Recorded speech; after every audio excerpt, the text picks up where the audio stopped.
All right, what do you say we start things off with a bang?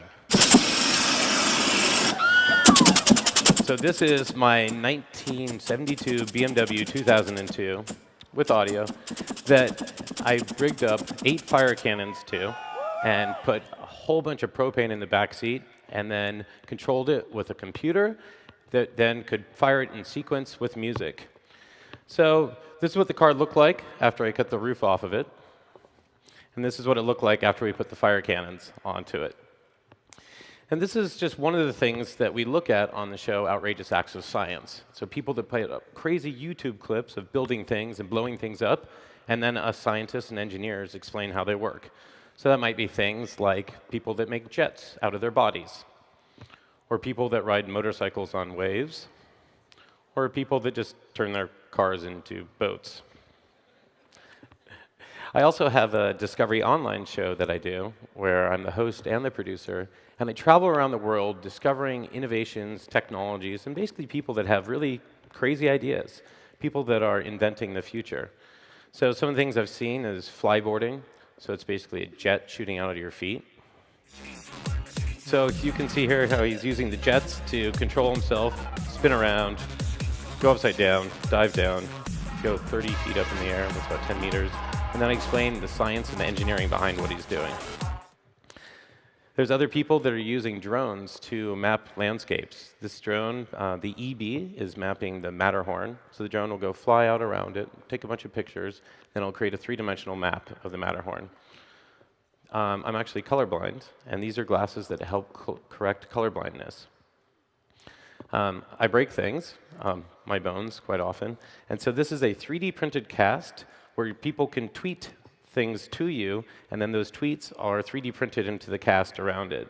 This is done by my friends at Fathom. It's called the Hashcast. And then there's people that take cockroaches, live cockroaches, and they embed them with electronics so that they can control them with their iPhone. So you can see here, this is a computer module that has Bluetooth on it, and it attaches to the cockroach, then it sends signals to the cockroach to get it to turn in different directions. You swipe to the left, the cockroach turns left, swipe to the right, the cockroach turns right. You start to feel kind of bad for the cockroaches. Robotic cooking instruments. You know, I wasn't that impressed by this, but I was impressed because it was very visionary. And the idea that a bachelor could just have something that could take fresh ingredients and turn it into a home-cooked meal, I thought was pretty smart. And then, of course, virtual reality. And actually, this is being filmed in virtual reality today. So people will be able to watch all of you as well as me as this talk is happening. This one, you actually fly. So you're held up in a harness, and then you fly, and it's on your face, and there's fans blowing air in you. And it's meant to simulate flying inside of your dream. Think about that for a second. I love VR. I just finished a 10-episode digital Discovery VR series. And so I was traveling around and meeting these wonderful inventors inside their laboratories. So everything from drones to making neon to people that take garbage and they turn it into sculptures. So if you want to see it, it's pretty cool. It's a Discovery VR called the Potentialists. So I wanted to talk a little bit about these people and how they invent the future and how they come up with the ideas and give you some practical knowledge on it. I actually had a TV show on Discovery Channel called Prototype This, where this was our mandate, was to invent the future. And so I would like to share some insights that I have from that, and then also I'll share some insights for some of the projects that I do for clients. I get called by people that just have crazy ideas and they want them built, and for some reason I'm the guy to do it. So let's talk about how you invent the future. I'm going to give you some very practical ways. One is you can look at needs. So to me, this is looking around the world and seeing where it's out of balance. And so I'm constantly observing and seeing places where, hey, this kind of sucks. How could we fix it? So one thing that I think really sucks, and we all know this in Shanghai, is traffic. Who likes traffic? Who doesn't like traffic? All right. So we're like, how can we solve the traffic problem? Well, maybe we could create a vehicle that just drives over the top of traffic. So we call this the traffic busting truck. It has omnidirectional wheels on the bottom, and then you can just drive over the top of cars, and you don't have to worry about traffic anymore.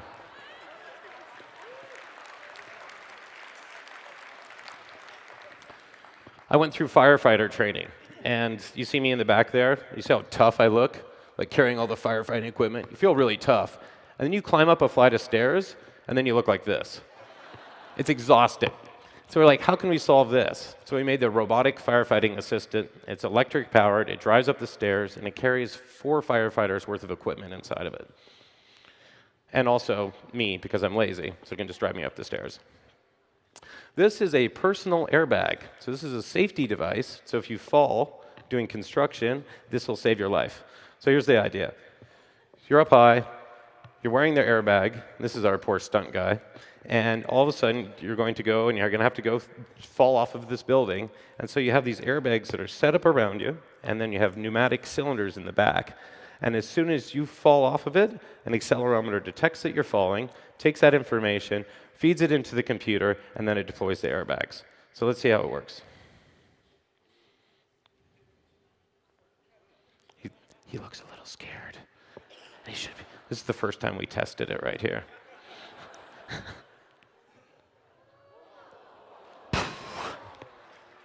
That's the personal airbag. You know, some inventions people think are kind of stupid, right? But you know the little headphone, it's down here, and you want the microphone? See where this microphone is? That's where you want the microphone. So I just took a pipe cleaner and put it there. I think it makes a lot of sense. Another problem in the world is clubfoot. So clubfoot affects 250,000 kids a year, largely in developing countries. Could we solve this problem? So working with doctors all over the world, we created a prototype 3D printed brace that would help correct the clubfoot. And wearing it over a course of years, this would actually help the kids recover. My PhD is actually in biomimetics, so I look for nature for inspiration. I studied geckos. My friend John Mills calls me a gecko doctor. I don't operate on geckos. I just studied the gecko adhesive. And you can see the gecko on the right, and then on the left-hand side, you can see what I micro and nano manufactured to mimic the gecko. So this is the first adhesive that you could turn on and off electronically. We also used a similar concept from the cockroach this time to make paddles where you could climb up a wall. And so each of these paddles has 1,500 little fish hooks in it, literally fish hooks, on their own suspension that cling into the wall and allows a climber to climb up it. This is also the first time we tested it. It worked. We're glad it worked. We love cockroaches for some reason. This is the third time the cockroach comes up. Cockroaches are incredible creatures. They're fast. They can run at 50 times their body length a second. Just think about that. That's like a human being able to run a couple hundred miles an hour. So we've studied the cockroach, and we've tried to look at different ways to mimic it. This is a little robot that mimics it. We said, could we scale this up to be a vehicle that humans could drive? So we made a 6-legged, all-terrain vehicle. Well, unfortunately, it didn't work. But we built it in 4 weeks, so that's pretty good. And here's a little video of the legs. It's like, I want to climb inside of that thing. So another way that you can create things is just look at things that already exist and supersize it. So make it better, make it crazier, make it bigger, make it faster. Oh, it's a great way. So you guys all remember the Rock'em Sock'em robots? So these little things, you push on it, and the robots bounce and punch each other. So we said, well, could we make giant versions of that? And so we created these giant boxing robots that basically you swing your arm, the robot swings its arm. These are little spider bots. Intel made these. And so last year I got a call from Intel, said, we hear you can build big things. I'm like, yeah, I can build big things. They're like, great, because we don't know how to build big things. We're Intel. We make really little things. And we got these little spider bots, and in 2 months, our CEO is going to give a keynote, and he wants to have a giant spider bot on stage with him. Before we do that, though, I want to tell you about demolition derby cars. So this is a way to treat people with road rage. So these are cars that we hooked up when we made remote control, and then we hooked ourselves up to all these biometric feedback. And so you could take all this feedback, and as you're driving the car remotely, it would decrease the performance of the car if you become aggravated. So in a way, this is a way of treating people with road rage. And as all you know, I have a problem with traffic jams. So this is the spider bot that we made for Intel. So working with Nick Donaldson here, who had created a little one of these before, I said, Nick, can we scale this up and make a big one for Intel? And he's like, why not? I'm like, 2 months. He's like, oh, I don't know about that. But we did it anyway, and so here's a little video of it in the shop and actually working. You can see it's kind of creepy. And we actually got it all the way to, they named it Big Mama, to the main stage with the CEO of Intel, and it was the finale of his show. And not only did it walk onto stage and dance on stage, but we actually got it to rollerblade out onto stage with the CEO. Mind you, the night before, we were in the first dress rehearsal, and I'm there with the CEO of Intel, and I've kind of met him for the first time, and he's looking at this very scary, large robot, and as we're performing with him, we lost control of the robot. And it just started going across the stage, and I just ran and literally jumped and hit the emergency off, caught the robot right before it went off stage, and he looked at me and was like, "Is this going to be a problem?" I'm like, "No, this is fine. No problem here." So another thing you can do for inspiration and ideas are things that you're passionate about. One of the things I'm very passionate about is climate change, and how do we deal with it? And so what's the obvious thing to do if you want to deal with climate change? You build a hot rod, right? Look at this sexy vehicle. It does 0 to 60 in 3.5 seconds. It's a 1933 hot rod. Well, the little trick to it is it's fully battery electric. So we put in a 440-volt power pack in it that could put out 250 kilowatts of power. It was a little scary, actually. And we won SEMA that year for Best Green Car. It looks pretty good, yeah? This is another way to deal with climate change. This is a Viking ship that I made out of a Volvo in Sweden. And then we dressed up like Vikings and drove through the Baltics. It was kind of an awareness campaign. Now, I'm not saying all ideas are good ideas. Sometimes you got to try weird things, too, like snarks. So sometimes you get a little weird, and people get a little snarky with you. Snarky is kind of like being a little bit ironic in how you talk to someone. So I wanted to create sunglasses that really express that, kind of that upturned eyebrow, like, what are you talking about?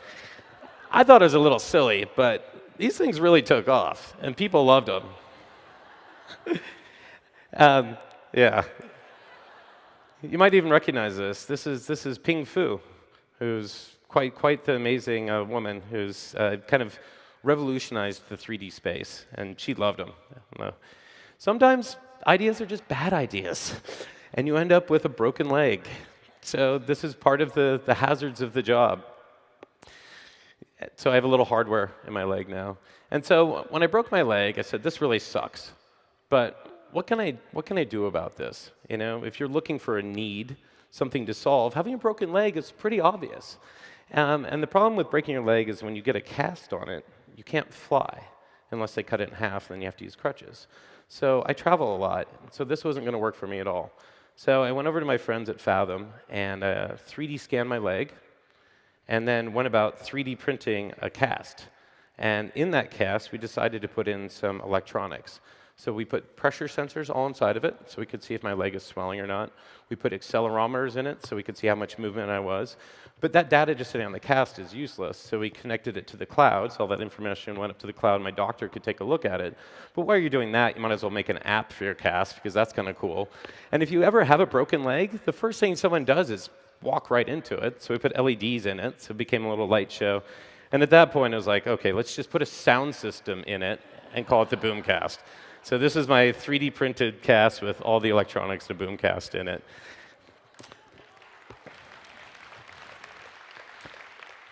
And so to me, when I think about ideas and how you invent the future, I look at where life is a little bit out of balance. You know, maybe you're saying one leg because you have a broken leg, or maybe your little microphone's not working that well. But this is a great way to be inspired for ideas. So I'm going to just leave you with one last one. And this is a category I just had to put up. Because sometimes things are just awesome, and you got to build them. So this is a Waterslide simulator. And the idea is that you sit in the bottom of this, and it spins perpetually. And as it spins, you've inputted into it a ride that you want to go on. And so it moves up and down and side to side, take you on a journey in a water slide. And so here's a video of going down a water slide simulator. And as you can see, it gives you quite the ride. This is my co-host, Joe, and I don't have the audio, but he's literally screaming his mind out inside of this. And it really tricks your mind, especially when you're projecting in front of you. And so I'm still wanting someone to fund building another Waterslide simulator. So if you know anyone that needs a Waterslide simulator, please let me know. And I'll leave you with that. Thank you very much.